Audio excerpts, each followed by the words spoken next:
Hello everyone, dhaba খেলা মূলত চলে আপনার পেতে রাখা ফাঁদের উপরে। যদি একবার কেউ সেই ফাঁদে পা দেয় তাহলে তার রাজ্য শেষ হওয়া না পর্যন্ত আপনি তাকে অ্যাটাক করতে পারেন। আজকের ভিডিওতে আমি আপনাদেরকে এমন একটি ট্রিক শেখাবো এবং এমন একটি গেম বিট শেখাবো যেটা শেখার মাধ্যমে আপনি ইন্টারমিডিয়েট লেভেলে থাকা প্লেয়ারদের সাথে এই ট্রিকটি প্রয়োগ করে অনায়াসে ভিক্টোরি অর্জন করতে পারবেন। ইন্টারন্যাশনাল ভাবে এই ট্র্যাপটির নামকরণ করা হয়েছে স্ট্রাফোর্ড ট্র্যাপ নামে। মূলত আপনার প্রতিপক্ষকে একটি ফ্রিতে পণ ক্যাপচার করতে দেওয়ার সুযোগ করে দেওয়ার জন্য আপনি এই ট্র্যাপটি ফেলতে পারবেন। আপনার প্রতিপক্ষ যদি আপনার পণটিকে ক্যাপচার করে তাহলে সে মূলত সেই ফাঁদটিতে পা দিবে। আর এই গেম বিটটি আপনি প্রয়োগ করতে পারবেন যখন আপনি কালো গুটি নিয়ে প্লে করবেন। তখন হোয়াইট প্লেয়ার এই খেলাটি শুরু করে প্রথমে D5 এর মাধ্যমে, আপনার উত্তর D4। এরপরে আপনার প্রতিপক্ষ খেলবে নাইট C6 আপনার D4 এ থাকা পণকে ক্যাপচার করার জন্য। আমরা এখানে পার্টি বাঁধবো আমাদের নাইট বের করে নিয়ে এসে নাইট C3 তে। আমরাও কিন্তু তার পণটিকে অ্যাটাক করছি। এখন যদি হোয়াইট আপনার পণটিকে ক্যাপচার করে তবে কিন্তু সে এই পার্টিতে পা দিবে। আর যারা এক্সপার্ট লেভেলের খেলোয়াড় রয়েছে তারা কিন্তু মূলত এই যে পণটি রয়েছে পণটি কিন্তু ক্যাপচার করবে না। চলুন আমরা একে একে দেখব যদি এই পণটিকে ক্যাপচার করে তাহলে আপনি কিভাবে খেলা চালিয়ে গিয়ে ভিক্টোরি অর্জন করতে পারবেন। প্রথমে যেহেতু এই পণটির আমাদের কোনো ডিফেন্ডার নেই সেহেতু হোয়াইট অনায়াসে এই পণটিকে ক্যাপচার করে নিবে। এই মুহূর্তে অনেক প্লেয়ার এসে কিন্তু হোয়াইটের D5 এ থাকা পণটিকে নাইট দ্বারা ক্যাপচার করে, কিন্তু না, আমরা যদি ট্র্যাপটি ফেলতে চাই তাহলে এই পণটিকে আমরা ক্যাপচার করব না।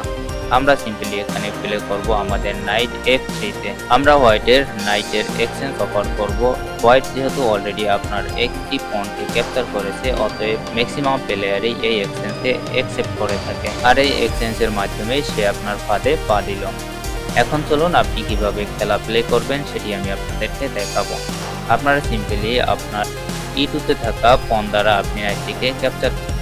এর মূল কারণ হলো আপনি এখন অনায়াসে আপনার হোয়াইট বিশপটি এখানে বের করে নিয়ে আসতে পারবেন এবং আপনার আরো একটি বিশপ এখানে উন্মুক্ত রয়েছে। আপনি এখন যে কোনো মুহূর্তে অ্যাটাক তৈরি করতে পারবেন। অপরদিকে আপনি যদি লক্ষ্য করেন এখানে কিন্তু হোয়াইটের কোনো পিস ডেভেলপ করার মতো অবস্থাতে এখন নেই। এখন এই মুহূর্তে হোয়াইটের জন্য সবথেকে বেস্ট মুভ হলো তার সেন্টার পণটিকে ডিফেন্ড দেওয়া, অর্থাৎ এই পণটিকে সে যে কোনো মুহূর্তে বাঁচাতে যাবে। তো একে একে আমরা দেখব প্রত্যেকটা অ্যাটাক, প্রত্যেকটা মুভ আপনি কিভাবে প্লে করবেন। প্রথমে এই পণটিকে বাঁচানোর জন্য যদি হোয়াইট পণ দ্বারা এটিকে ডিফেন্ড করে তাহলে আপনি কি করবেন। প্রথমে আপনি আপনার C1 এ থাকা বিশপকে নিয়ে আসুন F4 এ। এই মুহূর্তে হোয়াইটের জন্য বেস্ট মুভ হলো সেও তার বিশপকে বের করে নিয়ে এসে আমাদের নাইটকে পিন করা হয়। এর মূল কারণ হলো পরবর্তী মুভে সে আমাদের নাইটটিকে থ্রেট করবে পণ এগিয়ে দেওয়ার মাধ্যমে। এই মুহূর্তে এসে আমরা যে খেলাটি প্লে করব, আমরা হোয়াইটকে চমকে দিয়ে আমরা সিম্পলি আমাদের নাইট দ্বারা ক্যাপচার করে নিব D5 এ থাকা পণকে।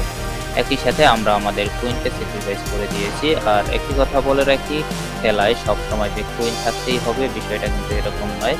কুইন ছাড়াও কিন্তু চেকমেট দেওয়ার অনেক পদ্ধতি রয়েছে। তো এই ফাঁকে অবশ্যই সে আপনার কুইনটিকে যদি ক্যাপচার করে নেয় তবে কিন্তু সে বিপদে পড়ে যাবে। খেলা কিন্তু সম্পূর্ণটাই এখন আপনার হাতে। এই মুহূর্তে এসে আপনি খেলবেন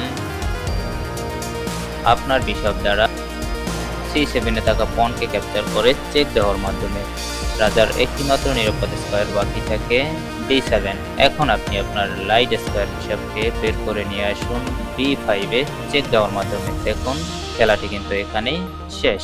এবার আমরা দ্বিতীয় ভেরিয়েশনে চলে আসি। এখানে যদি হোয়াইট আপনার এই অ্যাটাকটি আন্দাজ করতে পেরে সে যদি আপনার কুইনকে ক্যাপচার না করে প্রথমেই যদি আপনার নাইটকে ক্যাপচার করে তাহলে আপনি কিভাবে প্লে করবেন চলুন সেটিও আমরা একবার এক পলকে দেখে আসি। প্রথমে আমরা যদি আমাদের নাইটকে ক্যাপচার করে সেক্ষেত্রে আমরা কি করব চলুন সেটি দেখে আসি।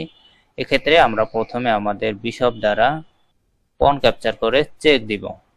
একই সাথে সে যদি এখন যদি সে আমাদের বিশপকে ক্যাপচার করে তাহলে তার কুইন চলে যাবে। এখন একটি মাত্র স্কোয়ারই বাকি থাকে D7। কিং নিয়ে D7 এ আসার পরে আমরা যে কাজটি করব, আমরা আমাদের লাইট স্কোয়ার বিশপ দিয়ে আবার চেক দিব। এখন কিন্তু দেখুন কুইনকে বাঁচানোর আর কোনো সিস্টেম নেই। এখন যদি সে আমাদের বিশপকে ক্যাপচার করে নেয়, আমরা ডিরেক্ট তাদের কুইনকে ক্যাপচার করে নিই। আর এখান থেকে কিন্তু জিতে আসা আপনার জন্য একদম সিম্পল। চলুন আমরা এবার পরবর্তী আরো একটি ভেরিয়েশনে চলে যাই। এখানে যদি সে পনটিকে এগিয়ে দিয়ে আপনার নাইটকে অ্যাটাক করে, সেক্ষেত্রে আপনি কি করবেন? তাহলে আমরা প্রথমে আমাদের বিশপ দ্বারা পনকে ক্যাপচার করে চেক দিব। এখন আমাদের বিশপকে ক্যাপচার করা বাধ্যতামূলক, কেননা যদি বিশপকে ক্যাপচার না করে যদি হোয়াইট পজিশনে নিয়ে আসে, তাহলে আমরা সিম্পলি আমাদের লাইট স্কোয়ার বিশপ দিয়ে চেক দেওয়ার মাধ্যমে তাদের কুইনকে উড়িয়ে দিব। তাই বাধ্য হয়ে কিন্তু সে আমাদের বিশপকে ক্যাপচার করবে। আর এই মুহূর্তে আমরা চাল দিব আমাদের ড্যান্সিং নাইটকে নিয়ে গিয়ে চেক দিব d5 এ। এখন যদি হোয়াইট প্রথমে যদি তার নিচের জায়গায় ফিরে যায় কিংকে নিয়ে, তবে সিম্পলি আমরা আমাদের কুইনকে নিয়ে চেক দিব a5 এ। এখন কুইন যদি উপরে উঠে যায় তাহলে কিন্তু চেকমেট হয়ে যাবে অল্প কয়েক চালের মাধ্যমেই। সেটা কিন্তু আপনারা নিজেরাই অ্যানালাইজ করলে শিখতে পারবেন। এখন যদি পন দ্বারা এটাকে ডিফেন্ড করা হয়, সেক্ষেত্রে ডিরেক্ট আমরা আমাদের নাইট দিয়ে পনটিকে ক্যাপচার করি। এখন যদি আমাদের নাইটকে ক্যাপচার করা হয়, আমরা সিম্পলি কিন্তু তাদের রুককে ক্যাপচার করে নিব। এখানে রুককে বাঁচানোর আরেকটি সিস্টেম থাকে, সেটা হলো রুককে এখানে সরিয়ে নিয়ে আসা। এই মুহূর্তে এসে আমরা জাস্ট আবারও চেক দিব আমাদের নাইটকে সরিয়ে। এখন যদি এইখান থেকে এটাকে রুক দ্বারা ব্লক করা হয়, সেক্ষেত্রে কিন্তু আপনি নাইট দ্বারা প্রথমে এটাকে ক্যাপচার করবেন না, আপনি সিম্পলি পন ক্যাপচার করবেন আপনার। হোয়াইটের জন্য এই চেকমেট এখান থেকে ফেরানোর একটি সিস্টেম রয়েছে, সেটা হলো রুককে নিয়ে এসে এই চেকটিকে সে ডিফেন্ড করতে পারে। এখন এই মুহূর্তে আমরা চেক দিব a5 এ এসে। যদি এটাকে রুক দ্বারা ফেরানো হয়, সেক্ষেত্রে কিন্তু আবার ক্যাপচার করে পরবর্তী মুভে চেকমেট দেওয়া যাবে। ভিডিওর দীর্ঘতা লক্ষ্য করে এখানে কিন্তু আজকে আর কথা বাড়াবো না। পরবর্তী আরো দুইটি ভেরিয়েশন রয়েছে এই ট্র্যাপটির, সেটি নিয়ে পরবর্তী আরেকটি ভিডিওতে আলোচনা করা হবে। সেই ভিডিওটি পেতে আজকের ভিডিওটিতে একটি লাইক দিয়ে কমেন্ট করে যাবেন। ভালো থাকবেন সবাই, সুস্থ থাকবেন। আল্লাহ হাফেজ।